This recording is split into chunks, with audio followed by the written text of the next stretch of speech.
అప్పుడు డీజీపీకి కూడా ఫోన్ చేసినాను. దాని తర్వాత బంజారా హిల్స్ పోలీస్ స్టేషన్ పోయి కేసు రిజిస్టర్ చేసిన. వీళ్ళు వారెంట్ లేకుండా నా దగ్గరకు వచ్చిందంటే 3 రోజుల తర్వాత ఉల్టా నా మీద కేసు పెట్టింది. నాన్ బెయిలబుల్ అఫెన్స్ కేసు నా మీద. ఏంటంటే నేను అంటే నా దగ్గర సుబూత్ ఎందుకంటే సీసీ కెమెరాలు మా ఆఫీస్ పెట్టి నేను చూసిన వాళ్ళ దగ్గర సుబూత్ ఏమున్నది, వాళ్ళు మా ఆఫీస్ లోపల వచ్చిండ్రు, ఇవన్నీ సెర్చ్ చేసిన సుబూత్లో ఫోటోగ్రాఫిక్ ఎవిడెన్స్ ఉంది.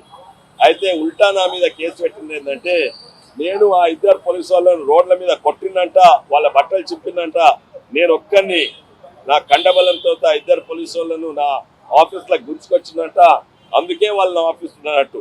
తర్వాత నా ఆఫీస్లో ఒక ప్రైవేట్ జైలు పెట్టుకున్నంట, ఆ జైలు వేసినట్టు నా మీద నాన్ బిల్ ఆ కేసు ఇంకా నడుస్తున్నది. అంత దిగజారిపోయిన వాళ్ళు కేసీరావు వాళ్ళ కొడుకు.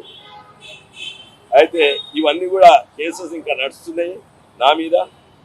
ఇవి నిజంగా ప్రజాస్వామ్యానికి నిజంగానే న్యాయం రావాలంటే వీళ్ళు తప్పనిసరిగా జైలుకు పోవాలి. నిందితులు ఎవరు? సుబూత్ ఉందా? సుబూత్ ఎక్కడ ఎండ్ అవుతున్నది? ఇప్పటి వరకు ఉన్న సుబూత్ నాకు తెలిసినంత వరకు హోమ్ సెక్రటరీ దగ్గర ఎండ్ అవుతుంది.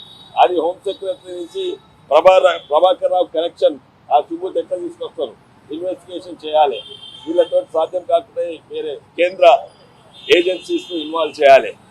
దాని తర్వాత మేము తప్పనిసరి పార్లమెంట్లో లేస్తాం ఈసారి.